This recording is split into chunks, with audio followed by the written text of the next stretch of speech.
and welcome to Business Unwrapped. I'm Mark Nieffe, and today I've got with me Mr. Dan Simmons, who is owner of Greenlight Safety and Training. Welcome, Dan. How are you today? I'm good, thank you, Mark. Yeah, very good, sir. How are you? Yeah, I'm in good form, thanks, chap. Enjoying the Devon summer. So, Dan, tell me about what you do, what Greenlight Safety and Training does. Okay, yeah. So, well, the company started in 2009, and originally we were a health and safety consultancy company. We provided lots of health and safety advice to construction and manufacturing, from your small companies up to your medium and large companies.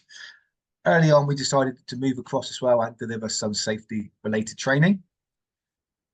And that grew over time, along with our consultancy. And we grew that business probably then over the next 8 years or so. And it grew the staff numbers alongside that up into probably approximately 10 staff up at that point.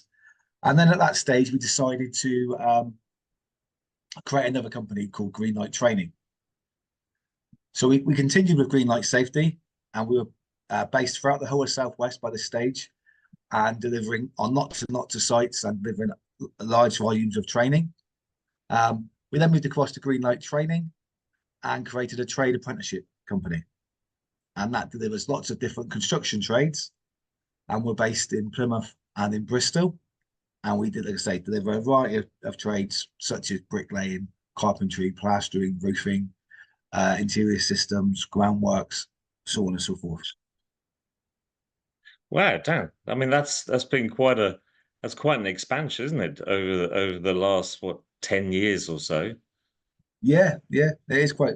It's been quite good. I mean, it's been 15 years now. We've been going since day one, and that has been. I mean, on the early years, it was steady growth, manageable growth. The last 4 or 5 years has been extremely difficult to manage the growth until the last sort of 18 months, and we've gone back now and put foundations in place to enable us to grow again. Brilliant. And what do you think makes you sort of stand out, Dan, or a bit different in the sector? I'd like to think it's our warmth as a company and how we always try to assist our clients. So nothing's ever too much. In construction, lots of things can be left to the last minute. No one's fault. It's just the way the planning goes through. Then all of a sudden, once the planning is approved, we're already normally behind the curve, so it's 100 miles an hour. So everybody's always asking us for services on the health and safety side, especially the consultant side of things. They're always asking for documents to be created and prepared with very little notice period. It can be is literally this: we need it today or tomorrow. So it can be very difficult to juggle that work. But historically, we've always managed to juggle it and get the work done to enable people to progress on site and not create any further delays for them. That's one key area that we hear back constantly, that how helpful we are with their late requests. Something else is that we become experts in funding. So different types of funding that's available for our clients.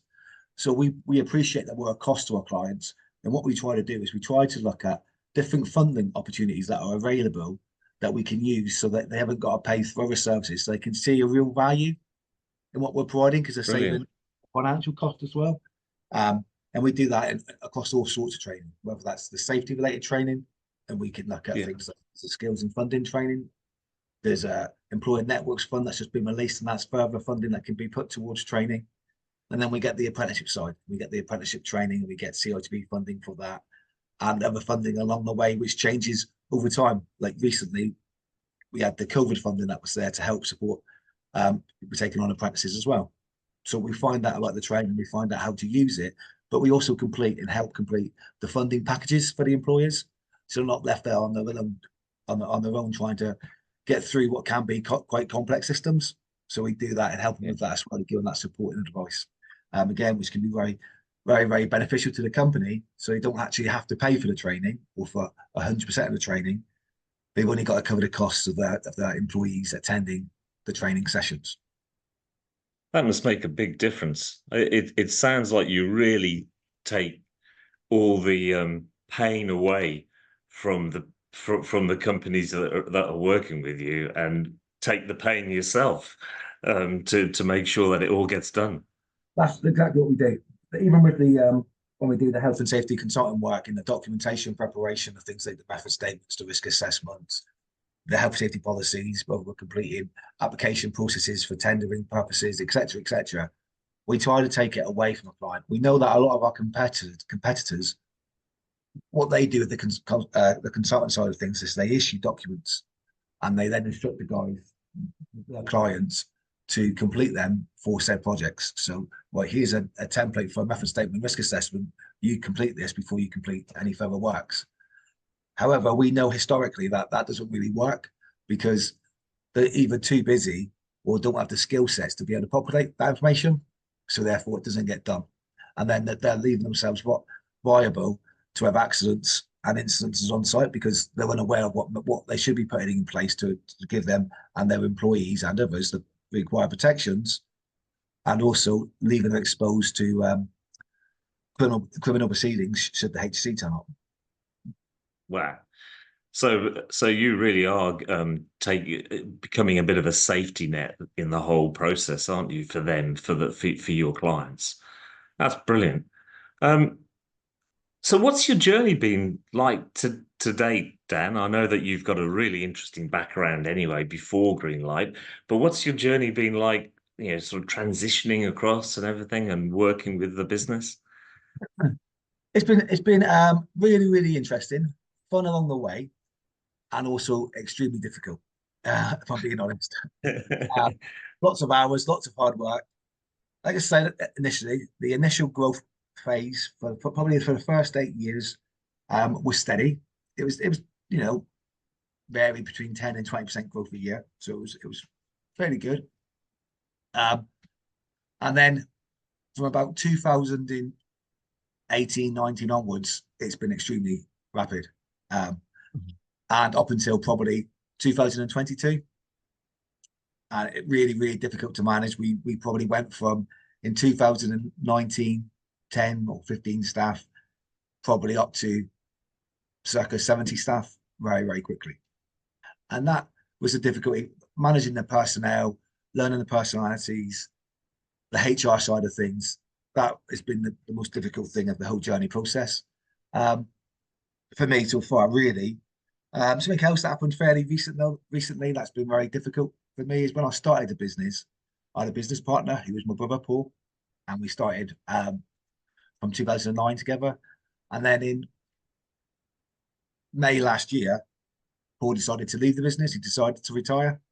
And then obviously taking the companies then forward on my own, me myself being the leader, has been very difficult because I've not had that support by someone equal to me. Although I've had lots of staff supporting me, not that support from someone of an equal footing to me. That's been very difficult and challenging as well. No, I can imagine, and I think the rapid growth you have had and will have by the sounds of it now, it brings its own challenges up, doesn't it? That sudden growth, as you said, suddenly you've got 70 people to look after and to manage, and it's quite a learning curve, isn't it? Really, I mean, Yeah. so what does the future have in store, Dan? And what do you think the challenges will be with that?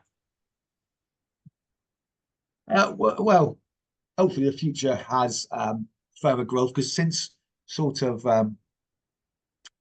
I would say probably January time 2023, the growth slowed down a little bit, which gave us the time to go back and put real solid foundations in place and make the improvements within the company that we really had to make to set us up to grow again to the next level. So we've done that now. So what I'm hoping now is that we have the growth to facilitate that from the Greenlight Training's point of view. So Greenlight Training can continue to grow. Because although we're doing really, really well as a company, we work across, we got sites in Plymouth and Bristol, but we cover from Penzance up just past Bristol and out to Bournemouth.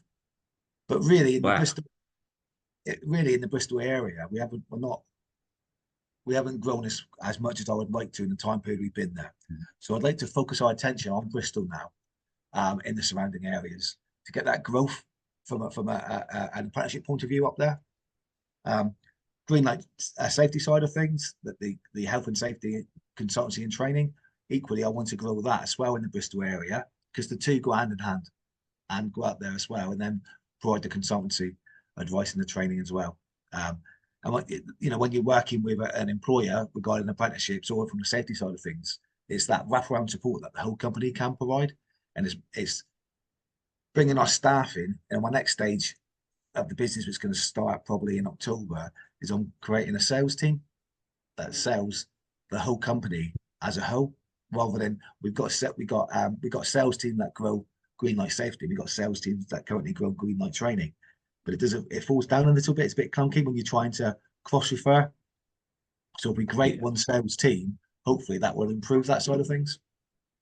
That's exciting plans ahead for you then, Dan, and I'm sure exciting growth. What's been the biggest learning so far then through this journey you've had?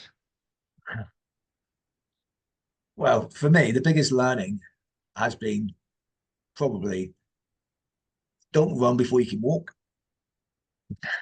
Don't overstretch yourself then, and remember family time. I do get carried away. I do negate my wife and children in order to get the growth within the business. I'm a very driven person, and that can be my biggest downfall, really, if I'm being honest. The second thing is also patience, and to remember you've got a lot of time to get to where you want to get, where you want to get to, and to develop this business where you want it to be. There's no immediate rush, and also be patient with contracts coming in as well. You quite often get the verbal, yes, you won that contract, and then you're waiting for the written confirmation and for the project to start. And it's that patience around that side of things as well, which is very difficult to get my head around. But yeah, I think that was my two, or my biggest learning issues really that I had to take on with business.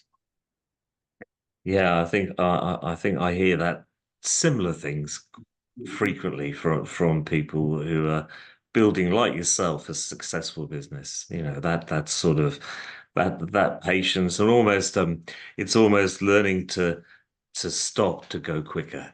Yeah. I think. So what's the best advice with all this in mind, all the things you've gone through? What's the best advice that you think you could give somebody who is thinking of starting a business right now? I suppose the best advice I could give would be not to overstretch yourself, and remember family time. And as soon as it is physically possible, because it isn't always possible immediately, try not to work in the business, try to work on the business. It took me a long time to get my head around that. And that is a very valuable tool, because it slows your growth, it massively slows your growth down. And you think that no one else can do the job as well as you, so you want to be involved in doing it. And it can have a very negative impact on the growth of the business. Absolutely great, inspiring words, Dan. And talking about inspiring words, what inspires you on every morning to get up there and do this job? I think several things, but one of the main things is, like I said, I've only been in the construction industry for a little over 15 years. And it's been very good to me along the way. I met lots and lots and lots of fantastic people, really, really friendly guys and girls, really, really friendly, always happy to help. Can't do enough for you. I think the industry is absolutely amazing. And it's given something back to that industry. That is something for me. And remembering where I came from, where I started, and giving something back to that industry. But also, it's with the apprenticeships, it's the youngsters coming through, and giving them an opportunity to go out there and obtain qualifications that's going to enable them to provide for their families if they should move on to those sort of things. So they'll never be out of work.